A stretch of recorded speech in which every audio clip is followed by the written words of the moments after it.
खैर मकदम है आप सभी का ईटीवी उर्दू के इस prime time debate show big bulletin में आपके साथ मैं हूं समीर अब्बास। बीएसएफ जवान तेज बहादुर ने अपनी दिक्कतों का वीडियो सोशल मीडिया में वायरल क्या किया, पूरे देश में तहलका मच गया। आवाज सरकार के कानों तक भी पहुंची और पीएमओ ने गृह मंत्रालय से रिपोर्ट तलब कर ली। रक्षा मंत्री मनोहर पर्रिकर ने तो यहां तक कह दिया है कि अब वो खुद जवानों को मिलने वाली सुविधाओं पर नजर रख रहे हैं। लेकिन खास बात यह है कि यह मामला अभी ठंडा भी नहीं पड़ा है कि एक और सीआरपीएफ के जवान जीत सिंह का वीडियो सामने आ गया है। इसमें जवान ने पीएम मोदी से गुजारिश की है कि पैरामिलिट्री फोर्सेस के जवानों को भी वो सारी सुविधाएं मिलनी चाहिए जो सेना के जवानों को मिलती हैं। जब वो भी सरहद पर गोली खाते हैं, देश के भीतर आतंकवादियों और माओवादियों से लड़ते हैं, तो फिर सुविधाओं के मामले में उनके साथ ये भेदभाव क्यों? लेकिन मसला यह भी है कि तेज बहादुर पर अब शिकायत वापस लेने का दबाव पड़ रहा है। आखिर क्यों? वो भी तब जब पूरा मुल्क इस बात पर एकमत है कि जवानों के साथ किसी भी तरह की नाइंसाफी अब बंद होनी चाहिए। इन तमाम मसलों पर करेंगे आज अपने खास मेहमानों से बातचीत, लेकिन सबसे पहले देखिए यह रिपोर्ट। हर चीज हर सामान हमारे को देती है, लेकिन उच्च अधिकारी सब बिक्री करके खा जाते हैं, जो कि हमारे को कुछ नहीं है। हम लोग सीआरपी वाले इस देश के अंदर ऐसी कौन सी ड्यूटी है जो नहीं करते, लेकिन हमारे साथ नहीं भेदभाव क्यों? हिंदुस्तान की फौज दुनिया की चौथी बड़ी फौज के तौर पर पहचानी जाती है। मुल्क के हर फर्द को सियासत, मजहब और दीगर तफर्रुकात से उठकर एकजुट करने वाली फौज आज हमसे सवाल कर रही है। फौजी जवान हमसे उनके जैसी कुर्बानी नहीं मांग रहे हैं, बल्कि उनका सवाल सिर्फ एक निवाले का है। सवाल 2 वक्त की रोटी का है। कहा जाता है कि मंदिर में पुजारी भी खाली पेट पूजा अर्चना नहीं करता, तो हम कैसे खाली पेट एक जवान को मुल्क की सरहदों की निगरानी के लिए भेज सकते हैं? सोशल मीडिया पर बीएसएफ जवान तेज बहादुर ने खाने पीने से मुताल्लिक शिकायत करके बीएसएफ समेत पूरी इंतजामिया में तहलका मचा दिया है। रही सही कसर एक सीआरपीएफ जवान के एक वीडियो ने पूरी कर दी है। पीएम मोदी को अपील करते हुए आर्मी और सीआरपीएफ को मिल रही सहूलियात पर कई सवाल खड़े किए हैं कि हम लोग सीआरपी वाले इस देश के अंदर ऐसी कौन सी ड्यूटी है जो नहीं करते, लेकिन हमारे साथ नहीं भेदभाव क्यों? आर्मी को पेंशन भी है, हम लोगों की पेंशन थी वो भी बंद हो गई। 20 साल बाद हम नौकरी छोड़कर जाएंगे तो क्या करेंगे? एक्स सर्विसमैन का कोटा भी हमको नहीं, कैंटीन की सुविधा हमको नहीं, मेडिकल की फैसिलिटी हमको नहीं, ड्यूटी सबसे ज़्यादा हमारी। तेज बहादुर ने जवानों को मिल रहे खाने के मियार पर और अफसरशाही पर खड़े किए हैं कई सवाल। खाने के मियार और अफसरशाही पर सवाल। सुबह का नाश्ता, चाय का 1 कप और 1 पराठा। दोपहर का खाना, पानी वाली दाल और सूखी रोटी। तेज बहादुर ने अफसरान पर भी लगाया इल्जाम। बीएसएफ के लिए मुख्तस अनाज को बाजार में बेचने का इल्जाम। मोदी हुकूमत से किया था जांच का मुतालबा। एक जानिब मुल्क भर में अवाम सरहद के निगहबानों के साथ हो रही नाइंसाफी के लिए गुस्से का इजहार कर रहे हैं, वहीं बीएसएफ जवान तेज बहादुर की अहलिया ने बड़ा इल्जाम लगाया है। तेज बहादुर की अहलिया शर्मिला ने कहा है कि तेज पर इल्जाम वापस लेने का दबाव बनाया जा रहा है। साथ ही बीएसएफ सिर्फ जांच का दिखावा कर रही है। सीआरपीएफ जवान के अहले खाना ने भी अपनी दर्द भरी दास्तां सुनाई है। कंप्लेंट वापस लेने के लिए बोल रहे हैं और दबाव बनाया जा रहा है कि अपने माफी मांग ले और कंप्लेंट वापस ले। वायरल हुए वीडियो में सीआरपीएफ जवान और बीएसएफ जवान तेज बहादुर ने पूरे सिस्टम पर सवाल खड़े किए हैं। हालांकि उन्होंने ये साफ किया है कि उनका मकसद अपने पैगाम को वजीर आजम मोदी तक पहुंचाना है। अब जवानों की फरियाद क्या रंग लाएगी? क्या उन्हें शराबी या दिमागी तौर पर कमजोर करार दिया जाएगा या फिर कोई संजीदा कार्रवाई होगी? इसका फैसला तो सिर्फ आने वाला वक्त करेगा। लेकिन मुल्क के अवाम जवानों के साथ हो रही किसी भी नाइंसाफी को बर्दाश्त नहीं करेंगे। Bureau report, ETV news. तो सरहद की हिफाजत करने वालों के साथ ये नाइंसाफी अब बंद होनी चाहिए, यह हमारा आज का मुद्दा। हमारे साथ तमाम खास मेहमान जुड़ चुके हैं। हमारे साथ पीके मिश्रा साहब हैं जो कि रिटायर्ड डीजी हैं बीएसएफ के, बॉर्डर सिक्योरिटी फोर्स के। हमारे साथ एमएम खजूरिया साहब हैं जो कि फॉर्मर डीजीपी हैं जम्मू एंड कश्मीर के। जम्मू से हमारे साथ इस वक्त वो लाइव मौजूद हैं। इसके अलावा retired major general SP Sinha साहब मेरे साथ स्टूडियो में मौजूद हैं। आरपी सिंह साहब जो कि नेशनल स्पोक्स पर्सन है, नेशनल सेक्रेटरी हैं बीजेपी के, वो हमारे साथ जुड़ चुके हैं।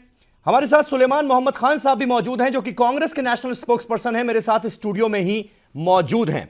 और जिस वक्त हम जवानों के साथ नाइंसाफी पर चर्चा कर रहे हैं, आपको बता दें हमारे सहयोगी चैनल न्यूज 18 इंडिया के पास एक वीडियो आया है, उसमें लांस नायक यज्ञ प्रताप ये कहते हुए नजर आ रहे हैं कि सेना में भी अधिकारियों द्वारा जवानों का शोषण किया जाता है। मैं बता दूं आपको कि वो क्या कह रहे हैं।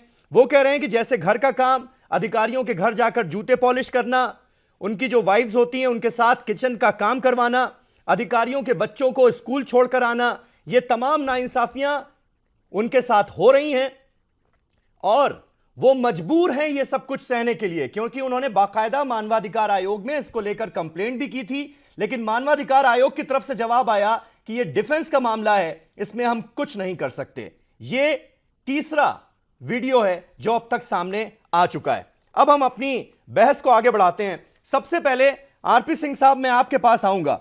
सरकार कितनी गंभीरता से ले रही है हमारे फौजियों की ये जो शिकायतें अब सोशल मीडिया पर वायरल हो रही हैं, और ये साफ कहीं ना कहीं होता है इन तमाम वीडियोस को देखने के बाद कि काफी प्रताड़ित वो लोग महसूस कर रहे हैं अपने आप को। और जाहिर है ये 3 लोग तो सामने आए हैं, तादाद बहुत ज्यादा है और आने वाले वक्त में हो सकता है और भी वीडियोस सामने आए। कितना गंभीर है सरकार?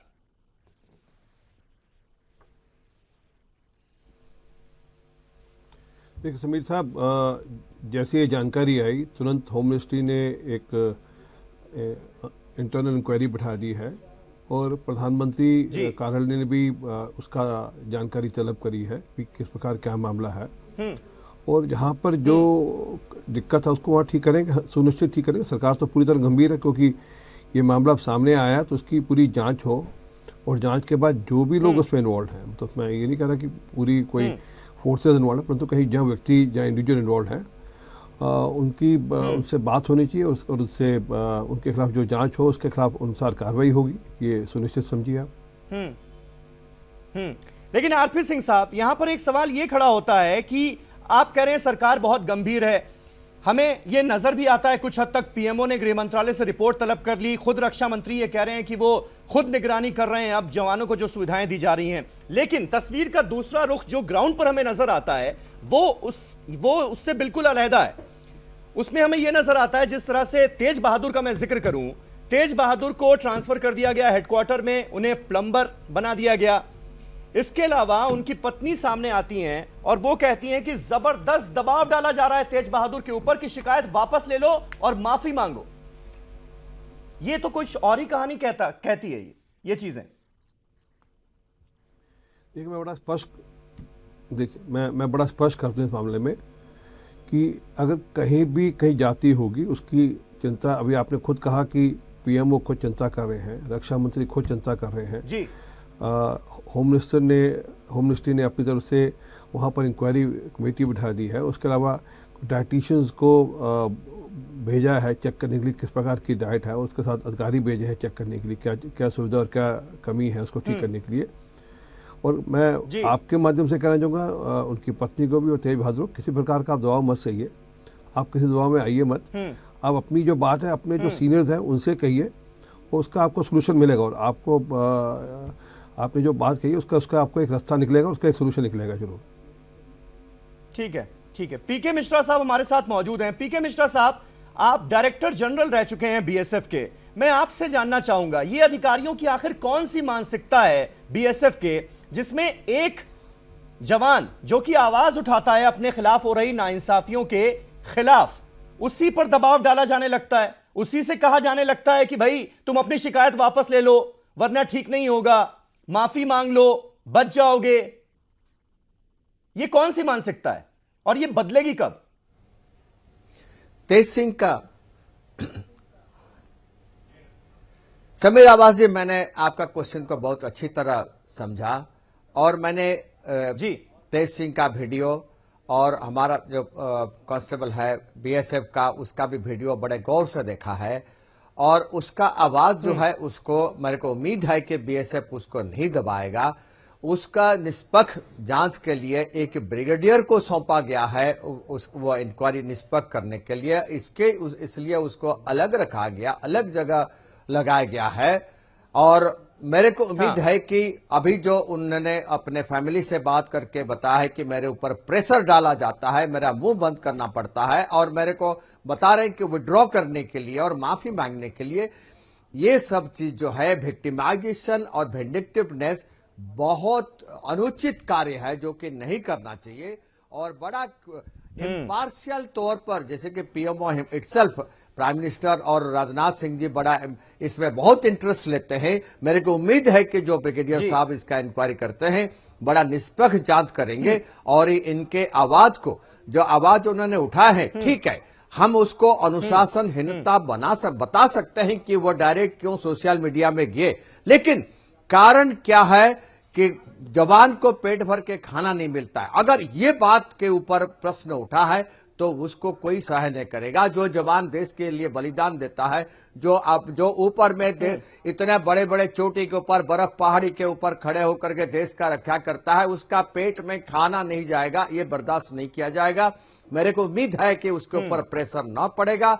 और मैंने तेज सिंह को भी सुना है, जो सीआरपीएफ का, जिन्होंने बताया है कि जो सुविधा बाकियों को मिलता है वो उन्हें क्यों नहीं मिलता है।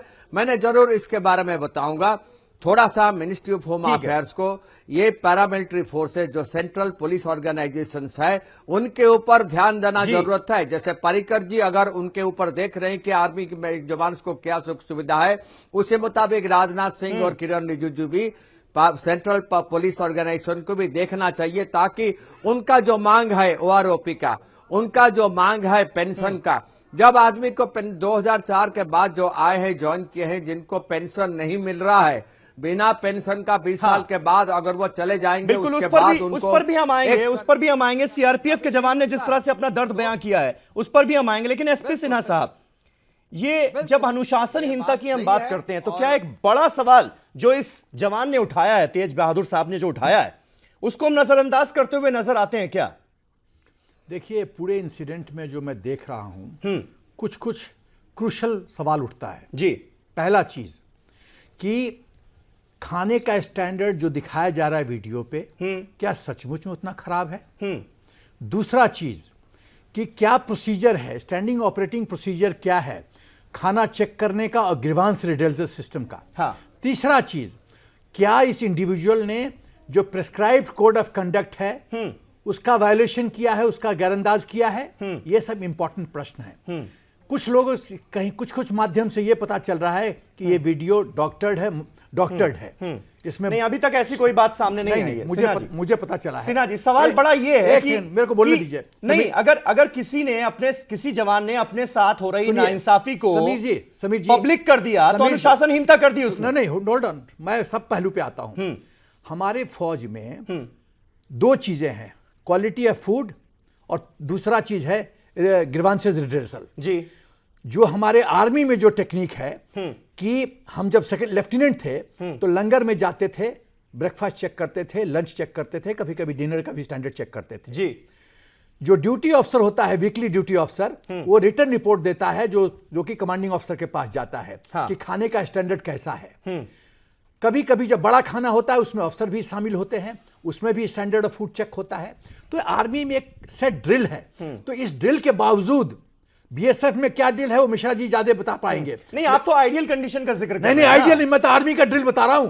हाँ। मैं आर्मी का ड्रिल बता रहा हूं कि आर्मी में क्या मेथोडोलॉजी है। हाँ। और लेकिन उन रूल्स एंड रेगुलेशंस को कितने लोग फॉलो कर रहे हैं? सवाल तो ये है ना। नहीं, कुछ अधिकारी ऐसा नहीं कर रहे हैं, तभी तो हमें नतीजा ये देखने को मिल रहा है। एक सेकंड समीर जी, मैं आर्मी की बात कर रहा हूं, मैं बीएसएफ की बात नहीं कर रहा जी।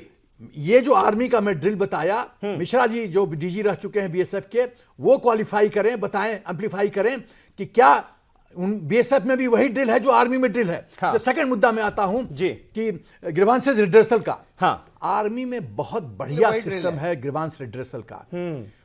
कंपनी कमांडर के लेवल पे फ्री ऑर्डरली रूम, शाम को जो रोल कॉल होता है उसमें आदमी बता सकता है।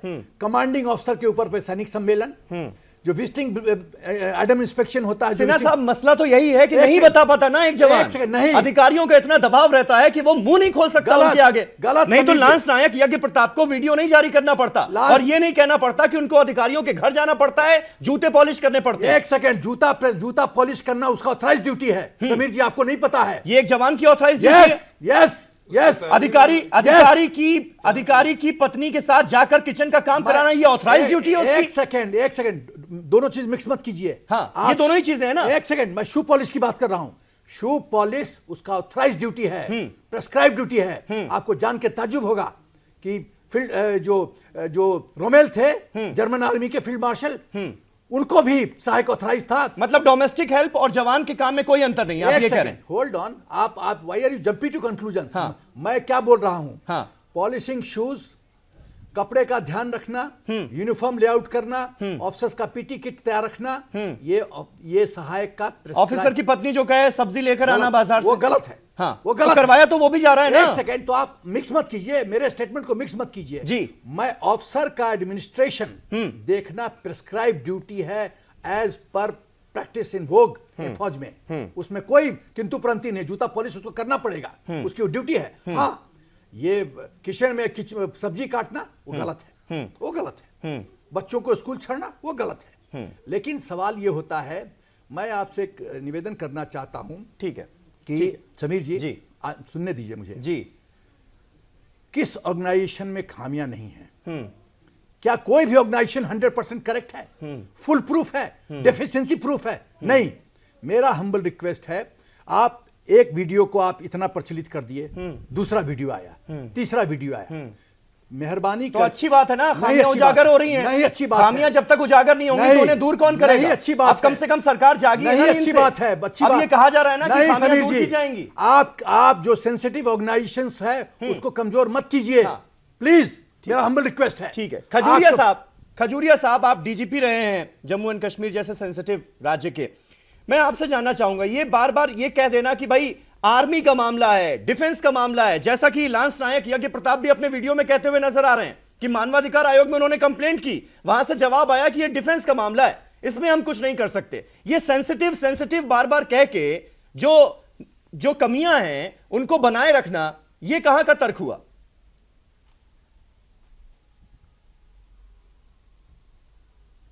देखिए, बुनियादी बात यह है, ये हमें जी, यहाँ तक बीएसएफ के मसले का ताल्लुक है, हमें याद रखना चाहिए ये शिकायत एक आउटपोस्ट से आई है। उसका लंगर सेक्शन लेवल पर है या प्लाटून लेवल पर है, हम नहीं जानते। ये शिकायत सच हो सकती है, लेकिन उसकी वजह से आप सारी बीएसएफ को बदनाम करें, ये कोई अच्छी बात नहीं है। दूसरी ये है कि कोई ये नहीं कह रहा है कि सारी बीएसएफ जो है वो ऐसा ही कर रही है, बीएसएफ के सारे ऑफिसर्स ऐसा कर रहे हैं। ये तो कुछ लोग हैं जो नाम खराब कर रहे हैं बीएसएफ का, कुछ लोग हैं जो अपनी ड्यूटी ठीक ढंग से नहीं कर रहे। जरूरत है उनकी निशानदेही होने की और उनके खिलाफ कार्रवाई होने की। नहीं, सवाल ये नहीं, सवाल बुनियादी बात यह है कि जो शिकायत है जी, उस पर कार्रवाई होनी चाहिए, इसमें कोई शक की बात नहीं है। बिल्कुल इम्पार्शियल कार्रवाई होनी चाहिए और जिसका कसूर है उसको सजा मिलनी चाहिए।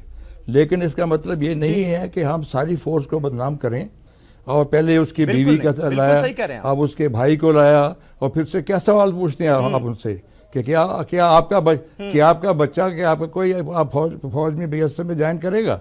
ये किस किस्म का हम कल्चर पैदा कर रहे हैं अपनी ऑर्गेनाइजेशन? इस मुल्क में फौज की, बीएसएफ की, पैरामिलिट्री फोर्सेस की बहुत बड़ी जिम्मेदारी है और उसके सर पर इस मुल्क का अमन चल रहा है। तो ऑर्गेनाइजेशन और इंडिविजुअल के बीच में फ़र्क करना है, शिकायत और ज़्यादती के बीच में फ़र्क करना है। और ये कि कहाँ तक ये सच है जो वो कह रहा है कि मुझे बंद करके रखा गया है, मैंने बाथरूम से टेलीफोन कर रहा हूँ, ये भी एक, इसके ऊपर भी बहुत बड़ा सवालिया निशान है।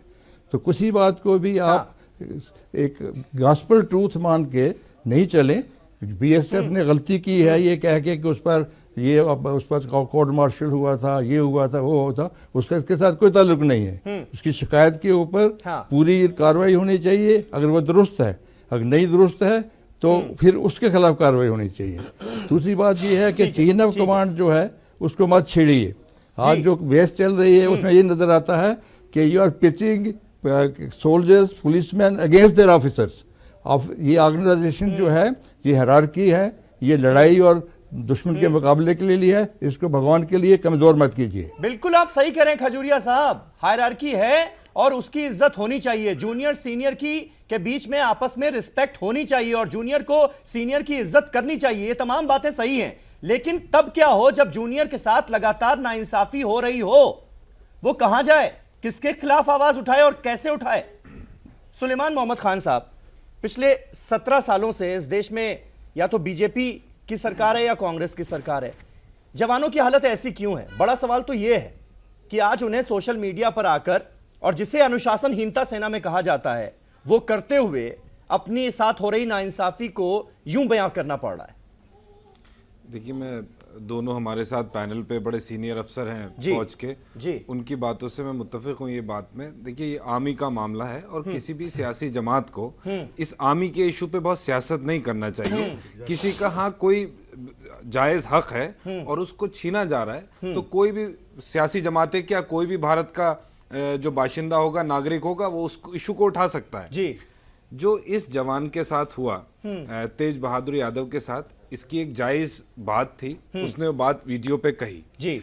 उसकी वाइफ ने भी उसके बाद मीडिया को बताया, प्रेस को बताया कि भाई उनको उनकी पोस्टिंग कर दी गई है, वहां से हटा दिया गया है। फिर उन्हें डीआईजी ने बोला कि अपनी शिकायत, उन पे दबाव बनाया गया। ये सरासर गलत है भाई। अगर उसने शिकायत करी है, उसकी जांच होना चाहिए और जो लोग उसके लिए दोषी हैं उन्हें जो भी एक्शन हो, धमकियां मिल रही हैं, बहुत गलत है। ये तो बहुत ही गलत है और ये इसलिए, और मैं कहूंगा, फिर आप कहेंगे सियासत करते हैं। मुझे याद आता है रेवाड़ी की रैली हरियाणा की, जब जनरल वीके सिंह स्टेज पे थे और नरेंद्र मोदी लोकसभा चुनाव की तैयारी कर रहे थे, तो नरेंद्र मोदी जी ने कहा था कि मैं तो आर्मी में सर्व करना चाहता था, देश को सर्व करना चाहता था। मैं 6ठी क्लास में था तो सैनिक स्कूल था मेरे घर के पास, वो 2 रुपए का फॉर्म मिलता था, मेरे पास 2 रुपए नहीं थे, मैंने जमा करके डाक खाने गया, वो फॉर्म लाया, लेकिन मेरे वालिद ने मना कर दिया कि हमारे पास उतने पैसे नहीं, इसलिए मैं सैनिक स्कूल नहीं जा पाया और OROP की मैं डिमांड पूरी करूंगा।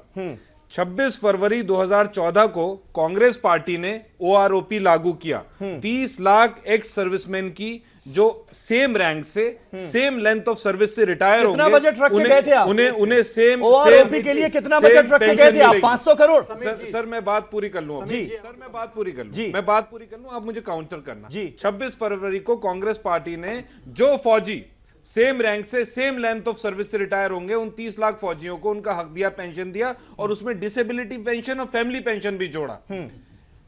जनरल सतबीर सिंह ने, सुनिए, जनरल सतबीर सिंह ने जंतर मंतर पे 578 दिन हो गए धरना देते हुए, आज तक OROP लागू नहीं किया नरेंद्र मोदी जी ने। और 7th पे कमीशन में defence counterpart, civil counterparts को जो उनको सैलरी मिलती है, उनके डिफेंस काउंटर पार्ट से बहुत नीची कर दी। आरपी सिंह साहब एक रिएक्शन छोटा सा, सिविलियन सर्विस में 40 लेवल है और जो वो रिटायर होगा तो उसकी पेंशन भी डाउन हो जाएगी। आरपी सिंह साहब से एक रिएक्शन। आरपी सिंह साहब, शोषण पहले भी हो रहा था, अब भी हो रहा है, बोलो आप तो यही निकलता है। समीर, ऐसे रिएक्शन आपने दिए थे, इनसे पूछ लिया आपने कि कितना बजट रखा था उसके लिए, उन्होंने कितना प्रोविजन किया था, वो आपने पूछ दिया। कुल मिलाकर 500 करोड़। 70 साल हमारी जाति भी 2014 की सरकार सुलेमान साहब, उनको 2015 का जो बजट था, लोवेस्ट डिफेंस स्पेंडिंग हुई है 29,000 करोड़ रिटर्न भाग जाएंगे, दिखा सकता हूँ। ठीक है, भाग जाएंगे भैया। 70 साल में आपने जो दुर्दशा की है देश की, उसमें आर्मी पैरामिलिट्री फोर्सेस कोई अलग से बची नहीं आपको उसमें जी। स्ट्राइक कॉर्प्स हमने बनाई थी 2013 में, ये आपके कारण से है जो आज भुगत रहे हैं।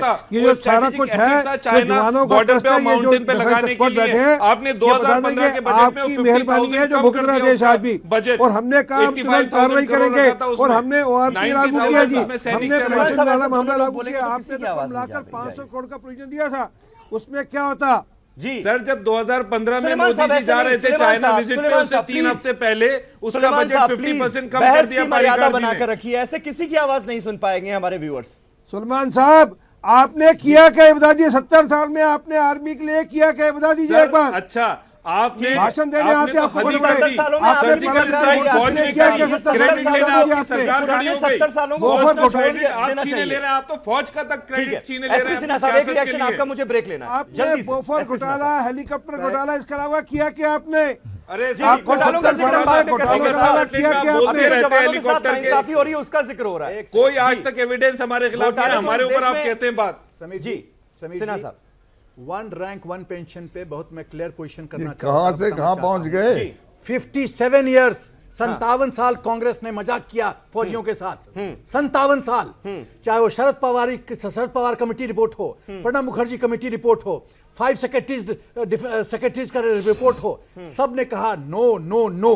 और जब कांग्रेस देखी कि सत्ता में नहीं आ रही है तो एक सोची अपनी तरफ से चालाकी की कि एक सांप बीजेपी के गले में लटका दो। ये कांग्रेस ने गेम खेला। तो और सांप था, सर वो सांप था, 500 करोड़ का, 500 करोड़ का, 57 इयर्स मजाक किया। नो नो नो, अब नहीं हो रहा है ना, क्यों नहीं किया? अब नहीं हो रहा है ना, क्यों नहीं किया? हम कहते हैं आपका साफ था, हम कहते हैं आपका हक था। अर्धसैनिक बलों के साथ मजाक अब नहीं हो रहा है, आप कह रहे हैं। आपने साफ था, 57 साल में हक आपका कहा साफ दिया। लटका दिया। 57 साल में हक कहा दिया। वो हक दिया हमने आपको। वो 57 साल कोई में हक एहसान कहा नहीं था। किया, हमने आपको आपका हक दिया। 30 लाख फौजियों को हक मजाक अब दिया। नहीं हो रहा है ना, उसमें डिसेबिलिटी पेंशन सिन्हा मिला साहब, है। मेरा सवाल आपसे ये है, पेंशन मिला है। मजाक अब नहीं हो रहा है ना। एंटनी ने- आज अब क्या करें, 2 सीआरपीएफ साल के की गवर्नमेंट ने बेवकूफ बना सीआरपीएफ का एक जवान, एंटनी ने सिन्हा साहब सुनिए मेरी बात, सुनिए। आज सीआरपीएफ का एक 25 साल का नौजवान अगर शहीद हो जाए आतंकवादियों से लड़ते लड़ते, माओवादियों से लड़ते लड़ते, उसे शहीद का दर्जा मिलता है क्या? यह मजाक नहीं है क्या, जिसकी बात जीत सिंह ने उठाई अपने वीडियो में? देखिए ऐसा है, क्यों हो रही है नाइंसाफी इस देश में परिभाषा फिर से करने की जरूरत चलिए है। ठीक शहीद किसको है, कहते ठीक है, हैं? एक छोटा सा ब्रेक ले रहे हैं। ब्रेक के बाद ये सवाल भी उठाऊंगा। तमाम खास मेहमान हमारे साथ बने हुए हैं। एक छोटा सा ब्रेक, फौरन होते हैं हाजिर।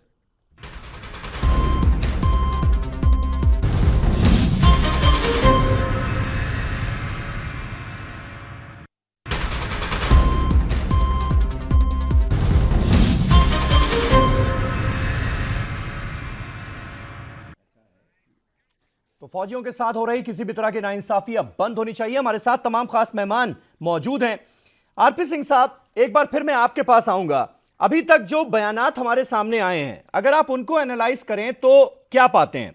डीजीएमओ साहब जो हैं हमारे, जो उत्तराखंड पहुंचे थे, अनिल कुमार भट्ट साहब, उन्होंने कहा कि ये जो वायरल वीडियो है ये दरअसल एक झूठी कहानी है। बीएसएफ जवान ने जो बातें की वो गलत हैं, और संबंधित जवान की अगर पृष्ठभूमि देखी जाए तो यह सीधे सीधे अनुशासनहीनता का मामला बनता है। इसके बाद आ जाइए बीएसएफ के आईजी डीके उपाध्याय, वो कह रहे हैं कि वीडियो बनाने के पीछे कुछ और मकसद हो सकता है, क्योंकि और किसी जवान ने शिकायत तो की नहीं। अब इन बयानात को जब आप एनालाइज करते हैं तो क्या आपको लगता है कि ठीक तरीके से पूरे मामले की जांच हो पाएगी? और उस बयान को भी आप मद्देनजर रखिए जिसमें इस जवान की पत्नी यह कह रही है कि उनसे पूछताछ तक नहीं की गई है। जब फोन पर बात हुई पत्नी से तो उन्होंने इस बात का जिक्र किया कि मुझसे तो पूछताछ ही नहीं की जा रही है, मुझसे कोई पूछ ही नहीं रहा है कि क्या हुआ क्या नहीं हुआ, बाकी लोगों से राय ली जा रही है।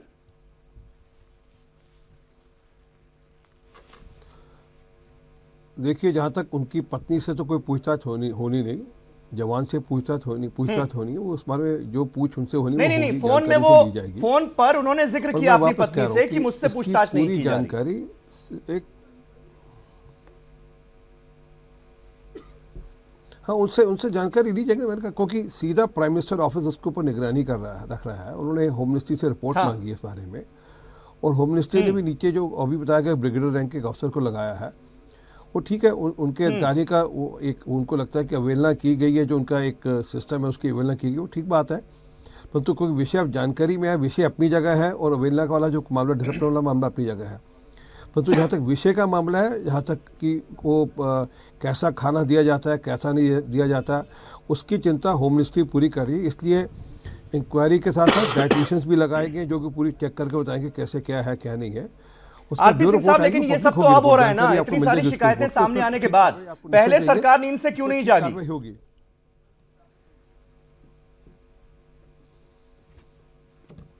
देखिए, ये जब कोई जानकारी आए, अब ये सारी जगह तो हो नहीं रहा, अब वो एक स्पेसिफिक अगर कहीं पे कुछ हो रहा है तो उसकी जानकारी के अनुसार उसकी कार्रवाई होगी। ये तो नहीं कि पूरी फोर्सेस में सब जगह ऐसा हो रहा है, आप तो पूरी फोर्सेस को पेंट कर रहे हैं, ऐसा नहीं है ना। एक स्पेसिफिक जगह पे कुछ हो रहा है, बिल्कुल मैं ब्लेम नहीं कर रहा हूं। जहां पर हुआ है, जो मामले अभी सामने आए हैं, वहां पर ऐसा क्यों हो रहा था, ये सवाल है।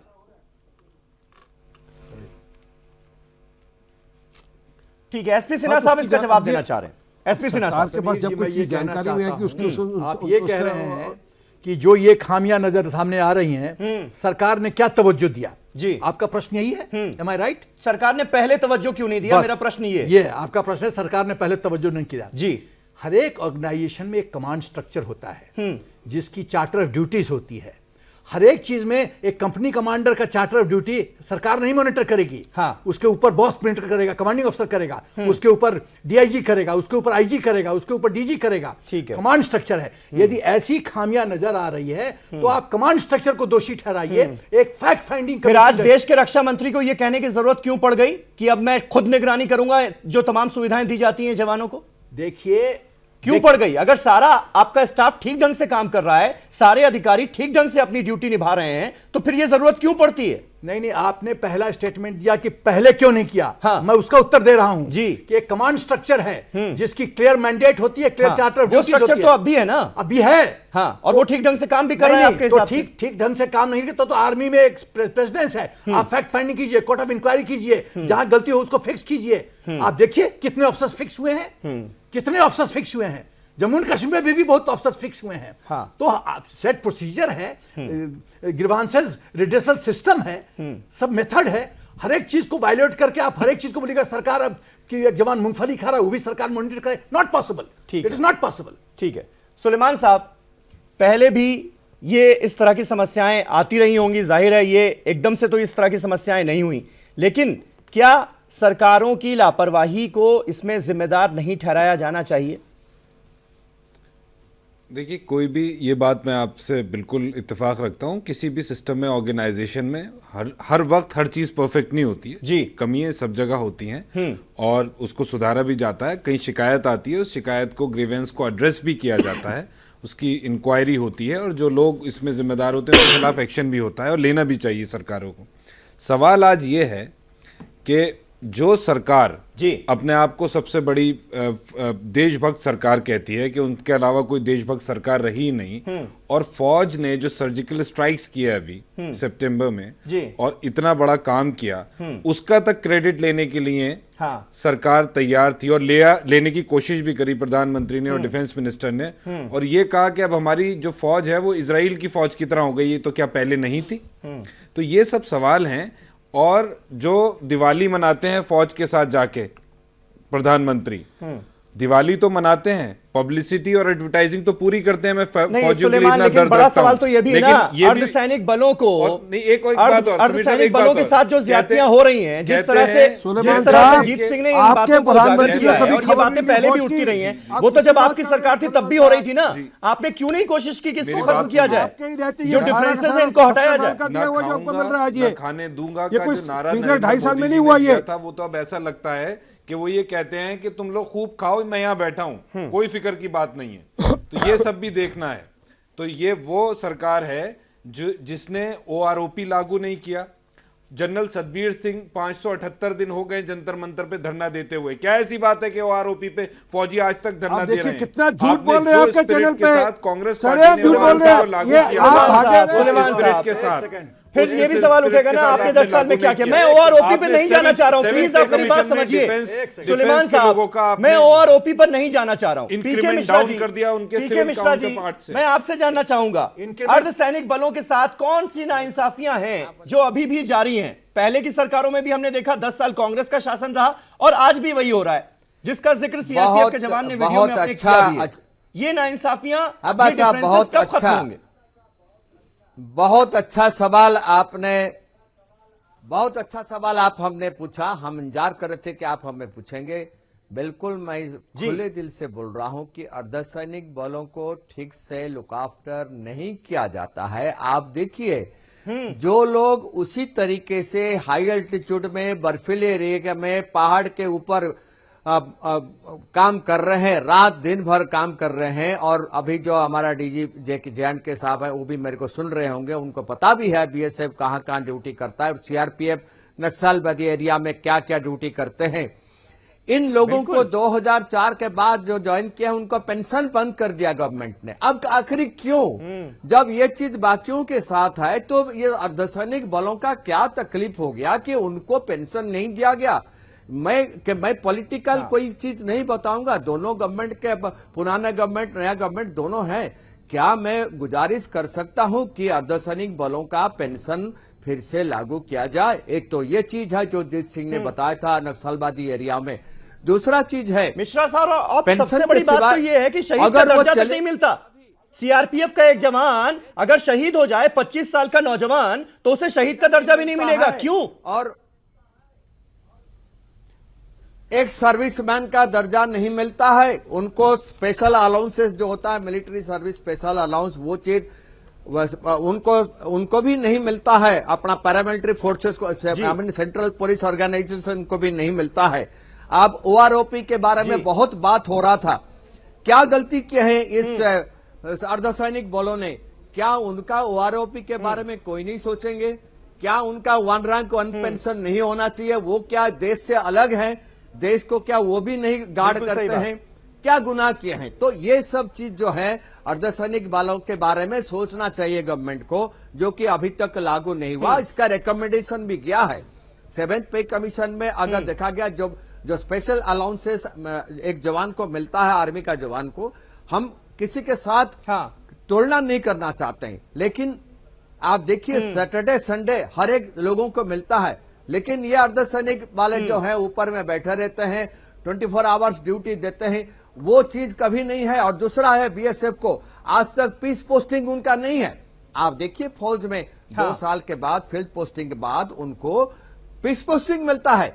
कौन सा बीएसएफ का जवान को पीस पोस्टिंग मिलता है? 10% या 7% जवान को फ्रंटियर हेडक्वार्टर या सेक्टर हेडक्वार्टर, आईजी हेडक्वार्टर में मिलता है। सभी बटालियन फील्ड में है। आज तंगधार से कुपवाड़ा से निकाले तो गुजरात बॉर्डर में बातों को सुन रहे हैं मिश्रा जी। खजूरिया साहब, आपको लगता है अर्धसैनिक बलों के साथ ये बड़ा भेदभाव हो रहा है, जिसका जिक्र भी सीआरपीएफ के जवान ने किया है? बड़ा सवाल उसने खड़ा किया है कि 20 साल बाद हम नौकरी करने के क्या करेंगे, हम कहां जाएंगे? साहब को बिल्कुल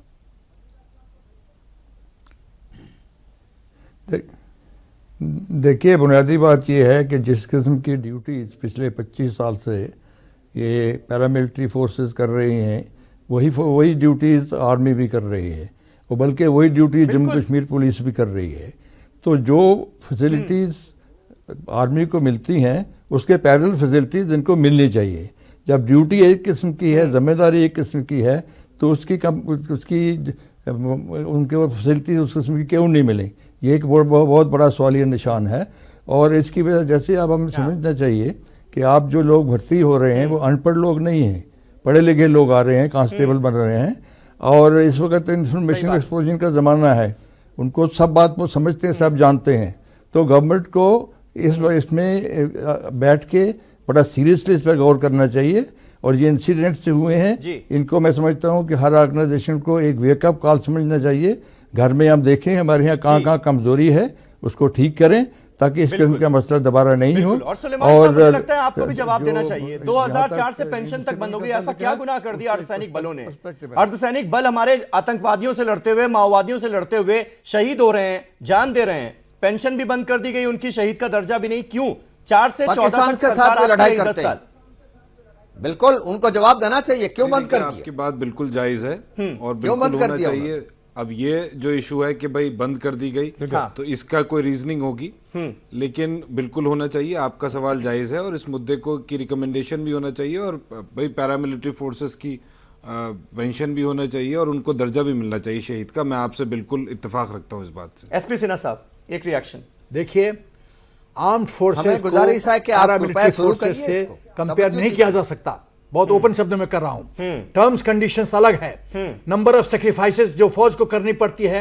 ये जो कहा जा रहा है कि 2 साल के टेन्योर के बाद पीस स्टेशन में आते हैं, पीस स्टेशन पे लाइफ जानते क्या होता है? 6 महीने के बाद 3 महीने का एक्सरसाइज, कौन सा पीस स्टेशन? कोई फौज में पीस स्टेशन का टेररिस्ट के खिलाफ ऑपरेशन में अगर एक आर्मी का जवान मारा जा रहा है और एक सीआरपीएफ का जवान मारा जा रहा है, दोनों की डेड बॉडी तिरंगे में लिपटी आती है, डिफरेंस करेंगे आप उसमें भी भेदभाव होगा क्या कि ये शहीद है, ये शहीद नहीं है? Sameer ji please, my humble request to you जी, आप फौज को बिल्कुल ये होता है, मैं उनके साथ सहमत नहीं हूँ। शहादत में फर्क ये ओआरओपी पैरामिलिट्री साहब को मिलना चाहिए। मैं जनरल साहब से सहमत नहीं हूँ, बिल्कुल सहमत नहीं हूँ, गलत बोल रहे हैं ये। लेकिन आप तुलना मत कीजिए, आप सर्विस कंडीशन अच्छा कीजिए। ठीक है आरपी सिंह साहब, कोई भरोसा दिला सकते हैं आप सत्ताधारी पार्टी की तरफ से, कोई भरोसा सैनिक बलों को?